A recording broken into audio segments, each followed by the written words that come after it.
L'entreprise du jour, Terranexus, une société biotech cotée depuis 1 an sur Euronext, est spécialisée dans les traitements des maladies neurologiques comme la maladie d'Alzheimer ou de Parkinson.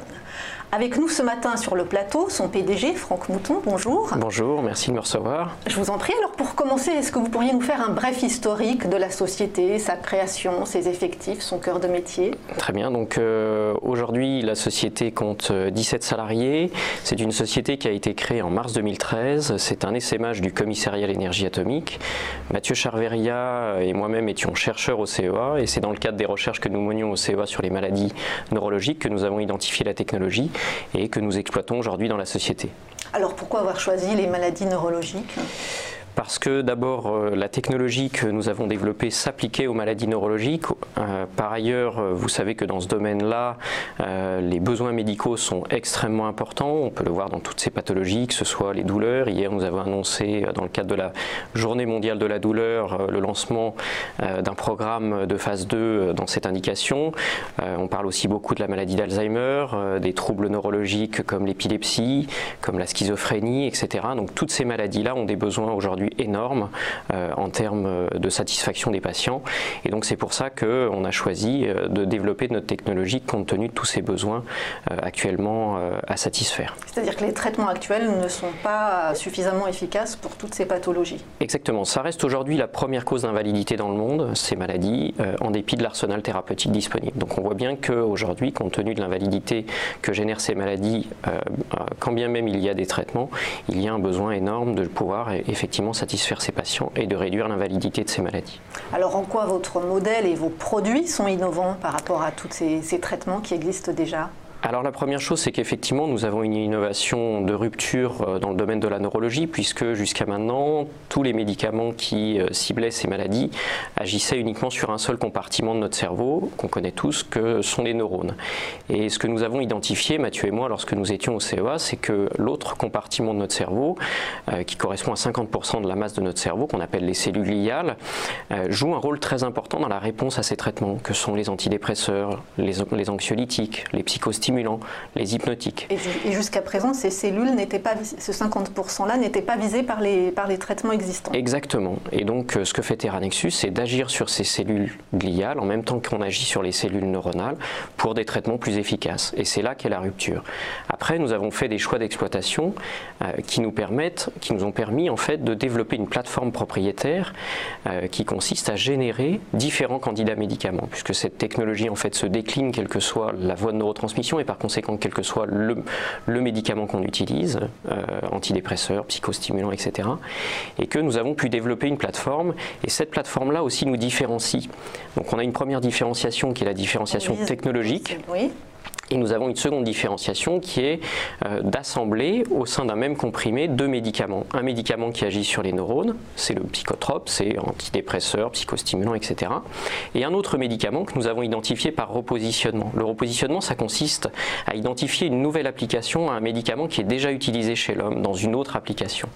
Et ça, le fait d'assembler ces deux médicaments-là, ça permet évidemment d'aller chercher une supériorité d'efficacité, une meilleure sécurité, c'est ce qu'on recherche, c'est-à-dire de pouvoir répondre aux besoins médicaux insatisfaits aujourd'hui chez les patients, mais ça permet également de reprotéger les deux médicaments qui sont libres de droit aujourd'hui, et enfin, et ça c'est vraiment un atout pour nous, c'est que ça augmente les probabilités de succès parce que nos deux médicaments sont déjà utilisés chez l'homme et on peut s'appuyer sur tout ce qu'on connaît autour de ces médicaments. Donc pour être sûr d'avoir bien compris, en fait, vous n'innovez pas dans de nouveaux médicaments, vous utilisez des médicaments existants, tombés dans le domaine public? Oui. Tous, pour ne pas être captif d'un industriel. D'accord. Et vous les associez via cette plateforme, via des combinaisons liées à la technologie. Mais alors, du coup, ces médicaments, comme ils ont déjà passé tous les essais cliniques et les autorisations de la FDA et compagnie, est-ce qu'il y a besoin d'autres autorisations ou est-ce que ça va plus vite? Alors, on les assemble. Donc, on combine la première ligne de traitement dans l'indication qui nous intéresse. Si on prend la narcolepsie, par exemple, on va combiner avec le traitement de référence, qui est sa première ligne, combiné avec un autre médicament qui agit sur ces fameuses cellules gliales. Et ça, en fait, ça correspond à un nouveau médicament. Le fait de combiner deux médicaments, même s'ils sont utilisés séparément dans d'autres applications. Pour les essais cliniques. Oui, mais avec effectivement l'atout de pouvoir s'appuyer sur l'ensemble des documents réglementaires disponibles pour ces deux médicaments. Et donc ça allège considérablement le plan de développement. Ça va plus vite, ça réduit les coûts et surtout ça augmente les probabilités de succès puisqu'il y a énormément d'échecs thérapeutiques dans le domaine des maladies neurologiques qui sont liés à des problèmes d'efficacité et de sécurité. Là, en l'occurrence, la sécurité est assurée puisque ce sont des médicaments qui sont déjà utilisés chez l'homme. Et alors vous avez annoncé hier, vous nous l'avez dit, un troisième programme d'essais cliniques qui devrait débuter en 2019. Combien avez-vous aujourd'hui de candidats médicaments et pour quelle pathologie?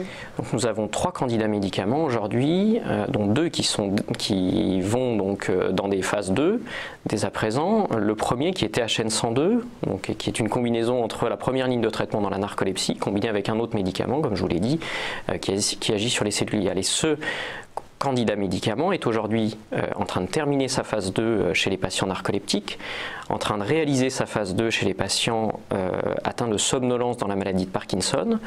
Le deuxième candidat médicament dont on a annoncé récemment l'entrée en phase 1B pour aller mesurer une preuve d'efficacité chez des volontaires sains par rapport au traitement de référence dans les troubles neurocognitifs qu'on appelle anciennement la démence, qu'on retrouve majoritairement dans la maladie d'Alzheimer. Et le troisième candidat médicament dont on a parlé hier, qui est le THN101 et qui est positionné dans les douleurs neuropathiques.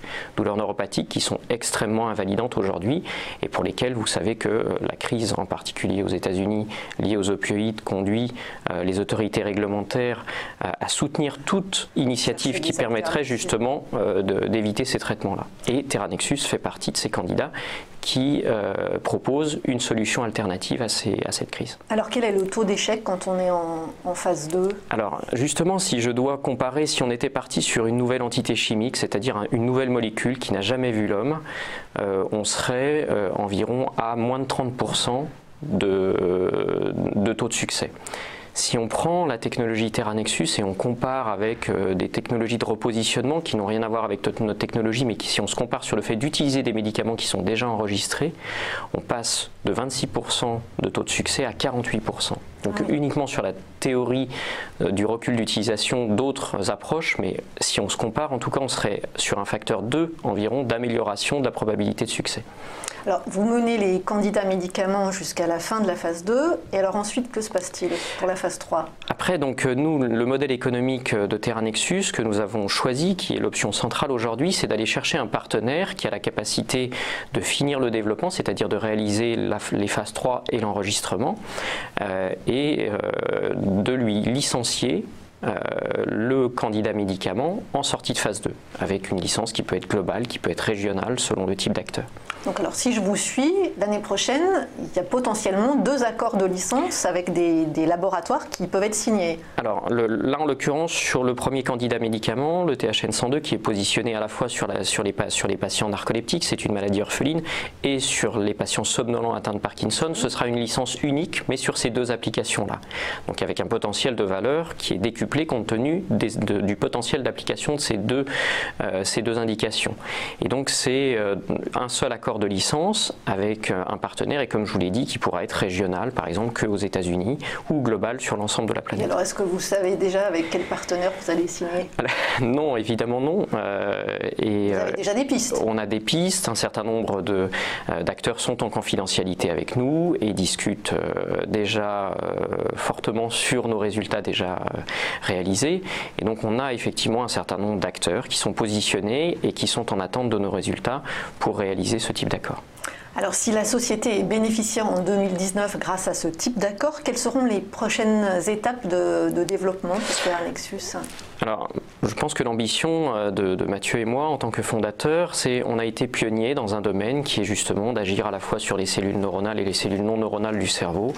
Et l'ambition pour nous, c'est de devenir un acteur de référence dans ce domaine-là. Et donc, on va amplifier notre capacité de plateforme pour pouvoir générer un certain nombre de candidats médicaments dans différentes aires thérapeutiques des maladies du cerveau, éventuellement faire des accords plus précoces avec des industriels pour faire du management de cycle de vie de leurs propres produits, puisqu'à travers travers la technologie, on peut aussi reprotéger leurs produits qui arriveraient en fin de vie de brevet, ou alors de sauver également des candidats médicaments qui auraient des difficultés d'efficacité dans les phases tardives, et on sait qu'à ce moment-là, les investissements ont été très lourds, et c'est une façon de sauver des investissements très lourds pour apporter aux patients une solution thérapeutique plus efficace. Alors, qui sont vos concurrents aujourd'hui et quelle est votre valeur ajoutée?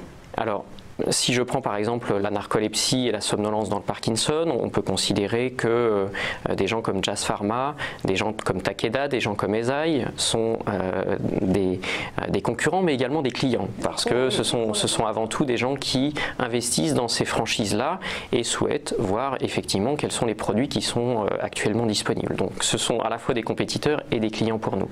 Si je prends la démence, on peut parler d'Allergan par exemple, qui investit très lourdement justement sur la symptomatologie des troubles neurocognitifs.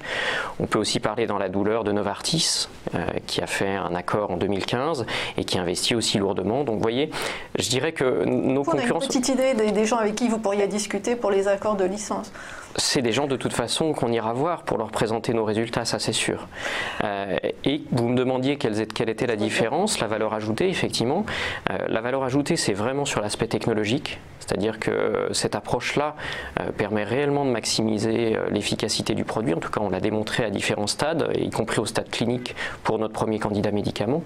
Et donc c'est vraiment toute l'ambition, à la fois sur l'aspect technologique, ça c'est un premier pas, mais c'est surtout par rapport aux besoins médicaux d'efficacité qu'on rencontre aujourd'hui sur ces marchés-là que Théranexus se positionne.